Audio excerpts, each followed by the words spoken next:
Salut mes chers Afro-rebelles, comment allez-vous? Alors aujourd'hui, je vais vous parler de quelque chose de très intéressant. Beaucoup de personnes, parfois, ne le remarquent pas. Et quand vous voyez les deux grandes religions, il y en a trois. On va prendre l'islam, le judaïsme et le christianisme. Mais parlons de l'islam et du christianisme. Savez-vous que le prophète Mohammed, lui, pour bâtir sa religion, son idéologie, en fait, il n'a pas fait un grand effort intellectuel. Il n'a pas vraiment eu, n'est-ce pas, des communications avec Dieu. Non, il a triché le christianisme. C'est simple que ça. Parce que le christianisme existait déjà, n'est-ce pas, dans la région d'Arabie. Donc, l'islam et le christianisme sont deux religions qui se ressemblent énormément. Et aujourd'hui, je vais vous en faire la preuve de cela. Les musulmans aiment beaucoup les chrétiens, même si en apparence, ils aiment faire, n'est-ce pas, une sorte de guerre de religion. J'ai la meilleure religion, la mienne c'est le meilleur. Oh, moi, mon Dieu fait ceci. Oh, moi, mon Dieu fait cela. Mais au fond, Mohammed, le prophète, il a copié le christianisme. Le nombre de personnages bibliques, tant néo-testamentaires et vétéro-testamentaires, mentionnés dans le Coran, l'attestent clairement. Même les thèmes abordés. En fait, comment est-ce que le prophète copie? Parce que dès le IIIe siècle, le christianisme commence à s'étendre de l'Europe jusque dans le golfe Persique, donc jusqu'en Arabie. Et justement, ceux que vous voyez aujourd'hui que vous appelez les Arabes, les musulmans, avant, c'était des chrétiens. Il y avait également des juifs. Dès le VIe siècle, il y avait même une dynastie juive au Yémen. Qui l'eût cru, hein? Eh oui. Donc, si vous voulez, les musulmans d'aujourd'hui sont les anciens chrétiens et les anciens juifs d'hier, d'une certaine manière. Ce plagiat dont je vous parle, en fait, a même été reconnu par le Vatican II et l'organisation de la conférence islamique. Bien évidemment, ils n'ont pas dit qu'ils reconnaissent le plagiat, mais ils ont dit qu'ils reconnaissent qu'il y a des similitudes entre les deux religions. Mais en fait, c'est du politiquement correct. C'est parce que les chrétiens n'avaient pas envie de dire aux musulmans, vous avez copié, comme nous les Africains, on dit aux chrétiens, mais vous avez copié aussi l'Égypte. En fait, c'est des tricheurs. Ce que vous devez comprendre, c'est que les premiers arrivés sur Terre sont les Africains. Donc c'est clair que les premières personnes à bâtir une idéologie religieuse, c'est les Africains. Les premières personnes à bâtir une spiritualité négro-africaine, c'est les Africains. Donc, tout cela se passe en Égypte. Donc, après que l'Empire romain ait bien sûr déboulonné les pyramides, il ne restait plus qu'à aller voir ce que les Égyptiens avaient. C'est quoi que ces Africains faisaient. Mais ce que beaucoup d'Africains ne comprennent pas aujourd'hui, c'est que si les Africains sont les premiers sur Terre et que Dieu est à l'image des personnes, bien on s'entend que Dieu serait noir. Si on considère que Dieu nous crée à son image et qu'il a créé les Africains avant l'arrivée des Européens, mais il est bien clair que normalement Dieu serait noir. Mais bon, l'Européen a quand même réussi à rentrer dans la tête de l'Africain puisque celui-ci n'a plus accès, n'est-ce pas, à la bibliothèque aux connaissances. Tout ce qui était africain a été brûlé. La grande bibliothèque d'Alexandrie en Égypte a été saccagée et brûlée. Donc, il n'y a plus, n'est-ce pas, pour nous Africains, les vestiges de notre passé, si ce n'est, voilà, les pyramides, les tombes, les masques qu'on a, bien sûr, retrouvés, n'est-ce pas, dans des musées, pillés par des Arabes et des Européens et des colons. Donc, l'Africain, aujourd'hui, se retrouve dans des religions importées et il maîtrise tellement ces religions qu'il ignore sa propre histoire. Nombreux sont ces Africains qui ne connaissent même pas l'Égypte. Nombreux sont ces Africains qui ne savent pas c'est quoi Kama. Nombreux sont ces Africains qui ne savent pas c'est quoi les 42 commandements de la Math. Nombreux sont ces Africains qui ne savent pas c'est qui Horus. Nombreux. Donc même si vous parlez, n'est-ce pas, de la spiritualité négro-africaine, beaucoup d'Africains ne savent pas c'est quoi une spiritualité. C'est quoi la spiritualité, de quoi tu parles? Et c'est ainsi que, voilà, avec cette inculture, cette sécheresse intellectuelle qui nous anime, et ce n'est pas, bien sûr, de notre faute. Il n'y a personne pour l'apprendre parce que tout ça a été volé, n'est-ce pas? En Afrique, tout est C'est dans les musées occidentaux qu'on a retrouvé cela, et c'est dans des facultés des universités qu'on a retrouvé cela en Occident. Et heureusement que ces gens-là aiment tellement les momies, les pharaons, tous ces vestiges du passé, qu'ils les ont soigneusement gardés dans leur musée. Ça nous a donc permis, nous, Africains, de regarder, de dire, mais il me semble que ce monsieur, le pharaon, il me ressemble. Et malgré cela, ils ont quand même essayé de blanchir, n'est-ce pas? Les pharaons blanchis les habitants de l'Égypte. C'est vrai, l'Égypte était un carrefour, hein, ça. C'est vrai qu'il y a eu des pharaons noirs, c'est vrai qu'il y a eu des pharaons mélangés, donc il y a eu des mix, il y a eu le croisement quand même entre l'Arabie, la Méditerranée. Donc, à un moment donné, voilà, il y a eu des mariages mixtes. Cela a créé, bien sûr, au niveau de certaines dynasties qui étaient, pour ne pas dire totalement blanches, mais il y avait des mélanges. Donc, il n'y avait pas que des Africains noirs, typiquement Kemet. Il y avait aussi, bien sûr, des Africains à la peau, n'est-ce pas, un peu plus pâle. Mais sauf que les Occidentaux n'ont jamais réalisé que ça, cette Afrique-là, que tout ce qui était bâti en Égypte appartenait aux Noirs. Maintenant, les chrétiens donc copient une partie de l'histoire de l'Égypte pour créer dans le christianisme avec le Jésus, qui en fait est une copie pâle de Horus. Maintenant, les musulmans se disent, mais nous aussi, on aimerait même bien avoir une religion. Pourquoi est-ce qu'il y a juste les juifs, il y a les chrétiens? On aimerait bien partir quelque chose. Et là, Mohammed, il a donc la sagesse de dire, moi, je vais m'auto-proclamer prophète. Et pourquoi est-ce que je ne copierais pas un peu du judaïsme, un peu du christianisme et créer ma propre religion qu'on va appeler l'islam?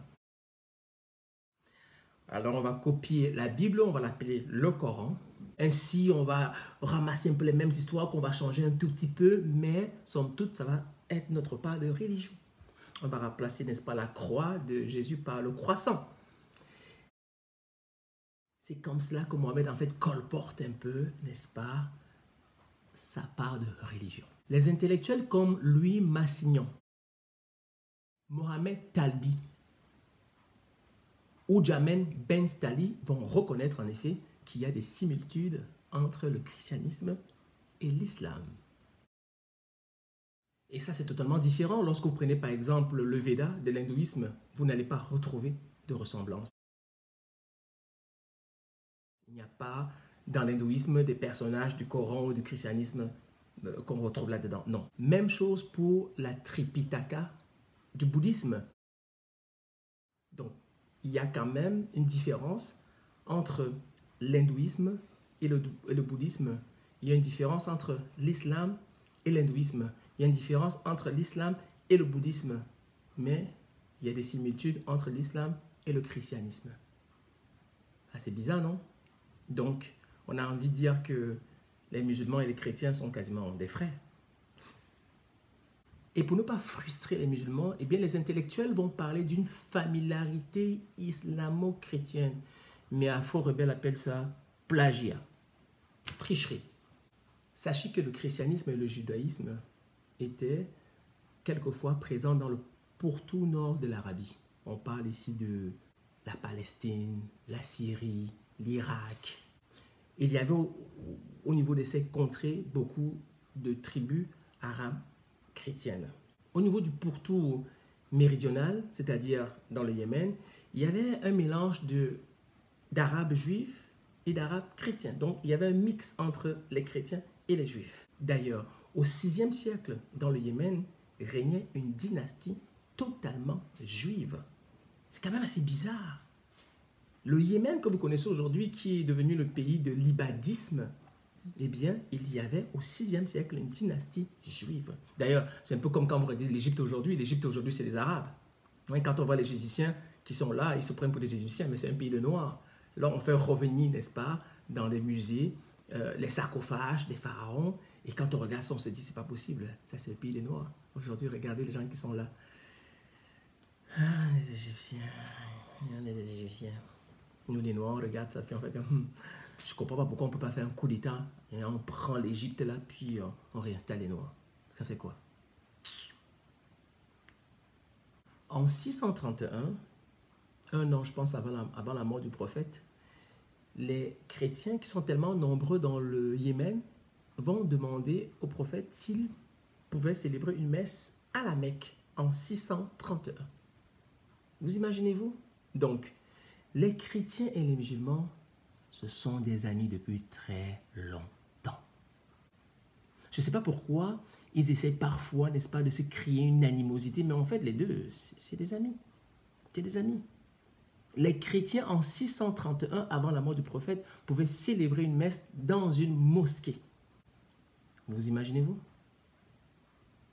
Alors, la première similitude que vous allez remarquer, bon, en dehors du fait que l'autre c'est la Bible, l'autre c'est le Coran, sur les 23 prophètes cités dans le Coran, eh bien, tenez-vous bien tranquille. Si je vous demandais, combien retrouve-t-on dans la Bible sur les 23 prophètes? Eh bien, sur les 23 prophètes qu'on retrouve dans le Coran, 19 sont dans la Bible. Adam, Abraham, Ismaël, Isaac, Noé, Lot, Jacob, Job, Joseph, Moïse, Idris, Jonas, Élie, Élisée, David, Salomon, Zacharie, Jean-Baptiste et Jésus. Et à tous ces personnages bibliques, il faut rajouter la Vierge Marie, qui est reconnue dans le Coran. Comment est-ce que tu crées ta propre religion et tu t'en vas ramasser les personnages bibliques de l'autre religion que tu mets dans ta religion? Explique-nous ça, Mohammed. How come? Comment? Chaque verset coranique a au moins un parallèle avec un verset biblique. Exemple, les sourates 12 et 18. Prenons l'exemple de la sourate 18 qui s'intitule Jean de Caverne. C'est l'histoire de 7 jeunes hommes qui se sont endormis dans une caverne pendant 309 ans et qui se sont réveillés, n'est-ce pas, de leur sommeil. Extraordinaire. La question d'abord, c'est que pendant 309 ans, qui a compté que ça faisait 309 ans? C'est du n'importe quoi les religions, quoi. 309 ans. Qui a compté pendant 309 ans? Ben non, on ne va pas. Laissons tomber. En tout cas, cette sourate-là raconte donc cette histoire-là. Des gens de caverne. Et leur réveil, après 309 ans, est présenté dans le Coran comme une germe de la résurrection qui existerait déjà dans un monde, voilà, nouveau, quoi. Eh bien, ces 7 jeunes gens étaient des chrétiens éphèses qui luttaient contre le paganisme. Et le Coran va citer même leur nom. Il s'agit de Maximilien, Dionysos, Jamblique, Martel, Excudotien, Birunos, Antonin et leur chien Calos. Ce même récit est présent dans la tradition chrétienne dans une homélie de Jacques Sarouk et dans le manuscrit de Sacho en syriaque daté de la fin du VIe siècle. La sourate numéro 12 raconte l'histoire de Joseph de l'Ancien Testament. Si vous prenez le psaume 136, eh bien, le ton de ce psaume ressemble étrangement à la sourate 55 du Coran. La sourate 26 est une sourate d'instruction, comme il y a des psaumes d'instruction dans la Bible. Bizarre, n'est-ce pas? Bizarre. Une simple coïncidence. Est-ce toujours Allah qui parle à Mohammed ou est-ce que c'est Mohammed qui a triché dans la Bible et qui a écrit à côté? Le Coran désigne les chrétiens sous le vocable Nazara, qui veut dire les Nazaréens.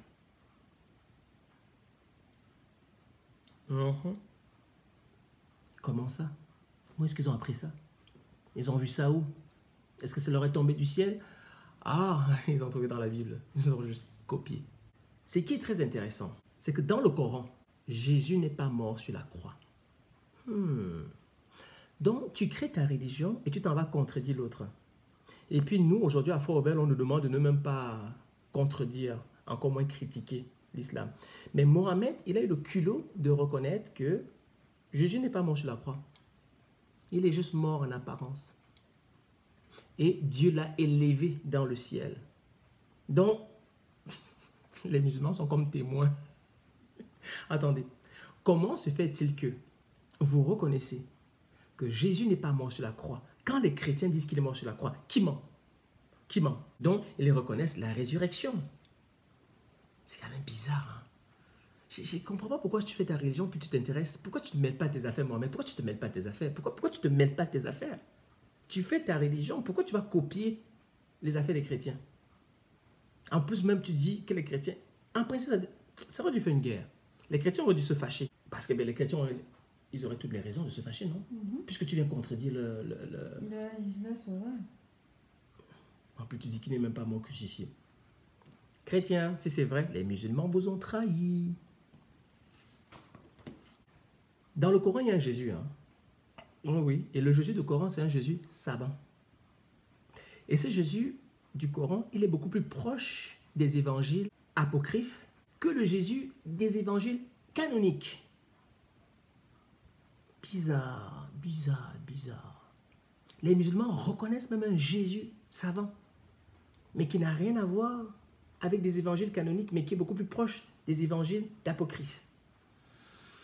Par exemple, donc Jésus fabrique des colonnes et avec de la terre, avec de la glaise, il leur insuffle, n'est-ce pas, un souffle de vie. Ou il leur insuffle la vie. Eh bien, on trouve ça dans le Coran et on retrouve également ça dans l'évangile de Thomas 3,49. Comment ça, le Coran s'intéresse à ça? Quel est le rapport Allah Warba et au nom du Père et du Fils et du Saint-Esprit? Qu'est-ce que tu cherches là-dedans, Mohammed? Et le Coran n'est pas le seul texte qui parle de Jésus. Hein? La Sunna comporte au moins 300 hadiths qui parlent de Jésus. Ah, Mohammed, comment est-ce que tu peux te retrouver avec plus de 300 hadiths qui parlent du Dieu d'une autre religion et en même temps tu dis que les chrétiens et les musulmans ne peuvent pas être ensemble s'ils ne se convertissent pas? C'est quoi le rapport? La sorcellerie. La sorcellerie. Merci mon amour. La sorcellerie. Moi je vous dis, ces deux religions-là, c'est de la foutaise. De la foutaise. Un gros imbroglio mensonger, façonné, farfelu, de la fémania. Mais les Camerounais se font fées. Et vous êtes là-dedans. Aliénés jusqu'à l'os. Des Africains qui ne savent pas qui ils sont. D'ailleurs, hein, cette similitude qu'il y a entre les chrétiens et les musulmans hein, va pousser un auteur arabe qui s'appelle Tariq Khalidi à rassembler les 300 hadiths sur Jésus et il va sortir un livre qu'il va appeler « Un musulman nommé Jésus ». Ah. Ce que je trouve quand même intéressant, les amis, on va se dire la vérité. Soyons honnêtes. Un musulman sort un livre qu'il appelle « Un musulman nommé Jésus ». Les chrétiens, même si je ne les aime pas, hein, ils n'en ont pas fait un problème. Mais entre vous et moi, est-ce que les chrétiens peuvent oser sortir un livre qu'ils disent « Mohammed, un chrétien » Pensez-vous que les chrétiens peuvent faire ça? Si les chrétiens font un ouvrage qui marque « Mohammed, un chrétien », demain matin, le monde s'embrasse, Vatican pète. Il y a quelque chose de malade chez les musulmans. Il y a quelque chose de malade dans cette croyance-là. Ils ont eu le culot de faire un livre dans lequel ils ont traité Jésus de musulman. Les chrétiens, ils s'en foutent. Mais que les chrétiens essaient de dire Mohammed le chrétien, le catholique. Vous allez dire, les musulmans, pas plus sauvages qu'eux. Désolé, mais c'est ça. Ça vous fait mal? C'est la vérité. J'ai échangé avec un professeur d'université qui s'appelait Lazik Chari, un Camerounais originaire du Noun. Il enseigne à New York. Il est suppléant, professeur suppléant. C'est un intellectuel. Le mec, il est docteur en anthropologie et en littérature. Mais il est aliéné, le mec. Comme quoi, finalement, hein, un intellectuel, hein, c'est quelqu'un qui maîtrise son domaine de compétences académiques. Mais à part ça, le reste, c'est aussi un aliéné dès qu'on parle de la religion. Il n'est même pas capable de nous dire le jour qu'il est devenu musulman. Mais il défend bec et ongle l'Arabie, les musulmans et les grands savants musulmans. Mais l'Afrique, le gars n'a rien à foutre. Il n'est pas là-dedans. Ouais, on a eu une bonne discussion avec ce mec-là, un Camerounais. Il a un doctorat. C'est le prototype des Africains qui vendent l'Afrique, là. Vous lui posez une question, il fait de la diversion. Tu lui dis, mais l'islam a fait du mal en Afrique, l'islam a tué les Africains. Il te dit, oui, mais les Africains s'entretuent entre eux aussi. C'est quoi le rapport? C'est quoi le rapport, professeur? C'est quoi le rapport? C'est pas le rapport. Je te dis qu'il y a quelqu'un qui a tué ma mère ou tué mes parents. Tu me dis, oui, mais tes frères et toi, vous vous bagarrez souvent. C'est quoi le rapport? Faites attention aux intellectuels. Faites très attention. Ils sont bons dans les domaines de compétences, mais le bon sens, ils l'ont pas toujours. Parce que quand la religion rentre dans leur tête, ils oublient même qu'ils ont des diplômes. Ils te parlent de liberté. C'est vrai qu'il a le droit, bien sûr. Mais nous, nous défendons une Afrique qui n'a pas choisi d'être ni chrétien ni musulman. Et ça lui fait la peine quand je lui fais comprendre que le prophète Mohammed était un pédophile et que l'islam, c'est juste de la fourberie. Et je le pense encore. Et il peut me tuer n'importe quand. Moi, je vais mourir de toute façon. Fait que trancher ma tête, rien à foutre. Rien, mais rien à foutre. Dans l'islam, le Jésus qu'ils ont, qui est le Jésus des chrétiens, mais qui est dans l'islam, est un Jésus qui prêche beaucoup plus pour la pauvreté et les nécessités. Vous savez, hein, c'est comme ça. Hein. Les religions ont cette chose de pernicieux, c'est qu'en fait, ils vont juste chercher les gens qui n'ont pas les moyens, puis ils leur vendent la parole de Dieu. Comme ils sont pauvres, mais ils vont se nourrir de la parole. Pendant ce temps, les riches s'en sortent très bien. Fait que Jésus, lui, il aime les pauvres. Mais c'est faux, les riches, ils ne vont jamais à l'église. Hein? Non. Les riches, non, vous ne les voyez jamais se battre. Non, les riches sont riches, ils font leur vie, la vie leur réussit très bien. Le pauvre patauge, mais il n'a rien. Il patauge, il n'a rien. Il patauge, on lui vole son CV, il patauge, on la lienne, il patauge, il ne s'en sort pas. Mais c'est lui qui va à l'église, c'est lui qui va à la mosquée, c'est lui qui fait les 5 prières, c'est lui qui fait tout, mais il n'a rien. Dans la vie, là, on est venu pour bien vivre. Fais que vis bien ta vie. Va pas t'emmerder dans les religions, ça t'apporte rien. Alors, quelque chose de très très bizarre parce que le prophète Mohammed, il va reprocher aux chrétiens le trithéisme. La trithéisme, c'est lorsque vous croyez en ce qu'ils appellent la Trinité hein, chez les chrétiens. Donc, le Père, le Fils et le Saint-Esprit. Et il reproche donc la trithéisme des chrétiens qu'il oppose, n'est-ce pas, au monothéisme strict d'Abraham. C'est quand même bizarre parce que la Trinité chrétienne du Coran est curieusement composée de Dieu, Jésus et Marie. C'est-à-dire que eux, ils leur reprochent quelque chose qu'ils considèrent finalement. Donc, vous reprochez aux chrétiens le trithéisme que vous opposez, n'est-ce pas, au monothéisme strict d'Abraham. Par la suite, dans le Coran, vous reconnaissez quand même le trithéisme composé de Dieu, Jésus et Marie. C'est bizarre. C'est bizarre. C'est bizarre. Et bien sûr, beaucoup de lecteurs chrétiens du Coran, on s'étonne, n'est-ce pas, de cette singularité, et moi en premier, parce que j'ai lu le Coran. J'avais pas le choix. J'avais pas le choix. Pour parler de quelque chose, il faut bien le lire. Si vous ne lisez pas le Coran, comment pouvez-vous parler du Coran? Il faut le lire pour comprendre ce qu'il y a à l'intérieur. Il faut lire les hadiths, il faut lire la sunna. Et là, vous comprenez vraiment c'est quoi l'islam. Vous rentrez dans l'islam. Il y a quelque chose également que le prophète va copier. Lorsque les églises chrétiennes, bien sûr, se construisaient, on avait toujours une partie, n'est-ce pas, élevée, dans laquelle on avait logé des cloches qu'on faisait sonner pour annoncer les heures de prière, soit le matin, à midi ou le soir. Eh bien, le prophète Mohammed va faire construire également des mosquées et il va donc élever aussi une bonne colonne, n'est-ce pas, en hauteur, sur laquelle il va chapeauter un minaret sur lequel vous allez entendre de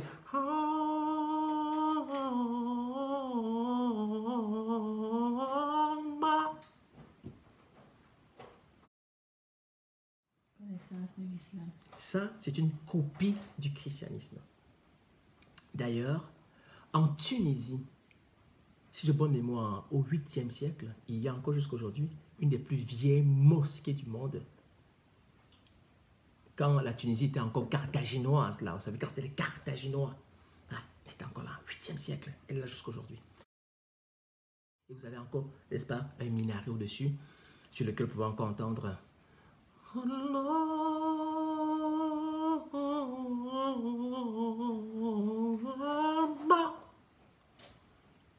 Je m'en sors bien. Hein? Toujours les similitudes. Comment il s'appelle, chérie, l'ange Gabriel chez les musulmans? Djibril. Djibril. Bravo, mon amour. Voilà. Hein? Les chrétiens, ils ont l'ange Gabriel. Les musulmans, ils ont l'ange Djibril. Autre chose qui est assez intéressant, hein, la plus belle, alors là, la plus grande, moi je trouvais que c'était comme le socle, c'était comme le béton. C'est que vous soyez musulman ou chrétien, le Dieu des chrétiens est vivant, le Dieu des musulmans est vivant. Le Dieu des chrétiens est un Dieu qui subsiste, c'est-à-dire que vous l'appelez, vous lui demandez, il vous donne.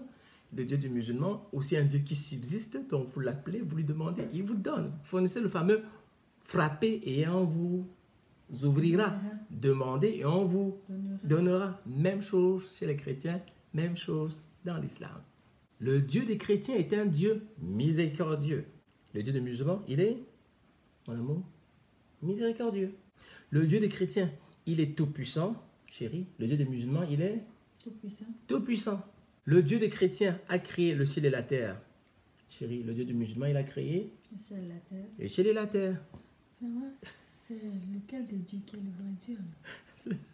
Vraiment. Ou c'est le même Dieu, mais avec Mohamed, il a différentes tout, définitions. il a tout copié, chérie.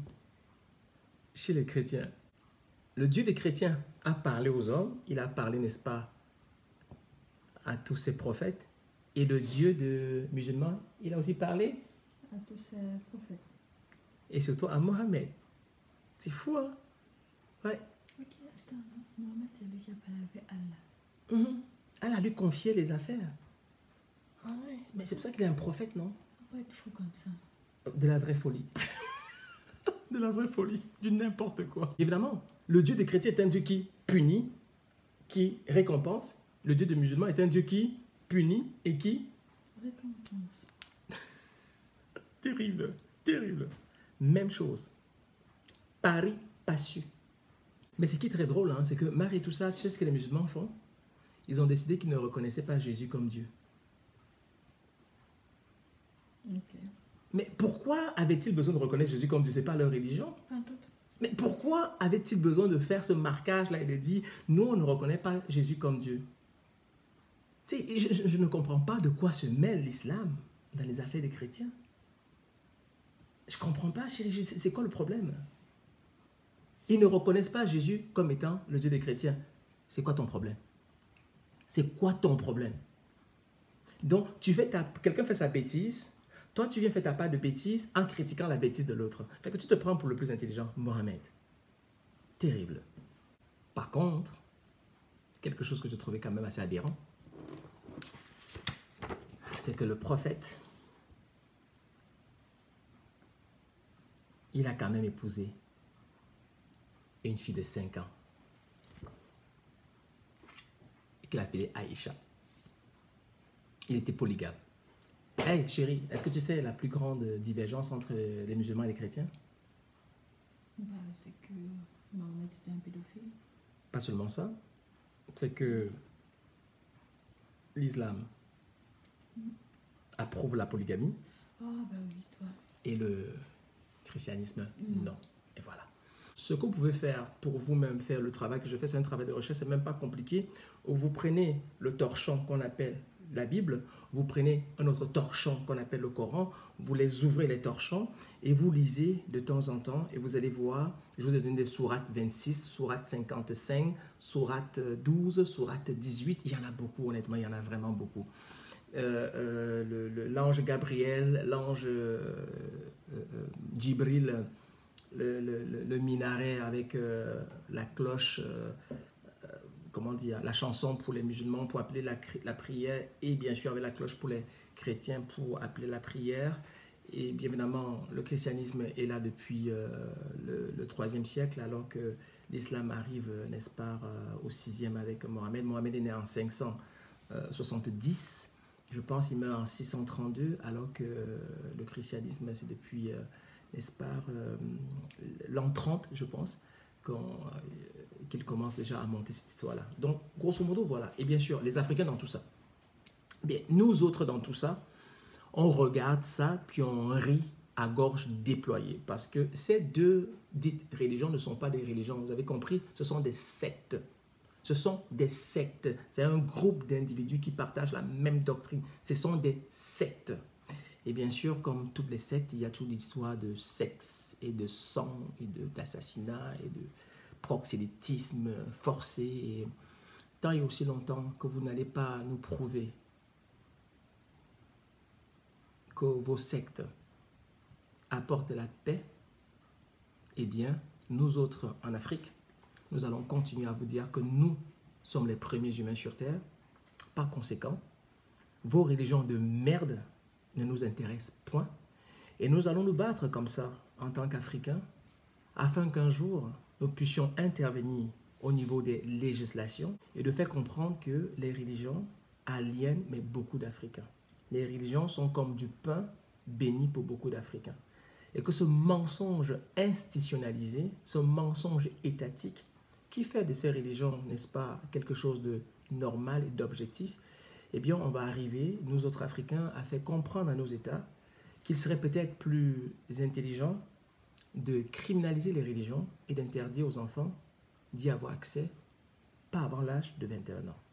C'est clair que les adultes d'aujourd'hui sont déjà des têtes brûlées. On ne peut plus rien faire pour ces adultes-là qui sont vraiment déjà grillés et qui sont aliénés jusqu'à la moelle épinière. Ce serait donc difficile.